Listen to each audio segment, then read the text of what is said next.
यासीन, कसम है कुरान की जो हिकमत से भरा हुआ है। ए मोहम्मद सल्लल्लाहु अलैहि वालैहि वसल्लम, बेशक तुम पैगंबरों में से हो, सीधे रस्ते पर हो।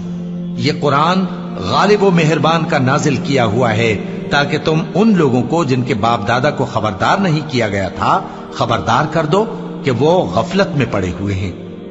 उनमें से अक्सर पर अल्लाह की बात पूरी हो चुकी है, सो वो ईमान नहीं लाएंगे। हमने उनकी गर्दनों में तौक डाल रखे हैं और वो ठोड़ियों तक फंसे हुए हैं, तो उनकी गर्दनें अकड़ी हुई हैं, और हमने उनके आगे भी दीवार बना दी और उनके पीछे भी, फिर उन पर पर्दा डाल दिया तो ये देख नहीं सकते।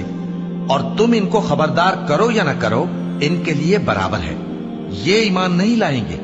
तुम तो सिर्फ उस शख्स को खबरदार कर सकते हो जो इस नसीहत यानी कुरान की पैरवी करे और रहमान से गायबाना डरे, सो उसको मगफिरत और बड़े सवाब की बिशारत सुना।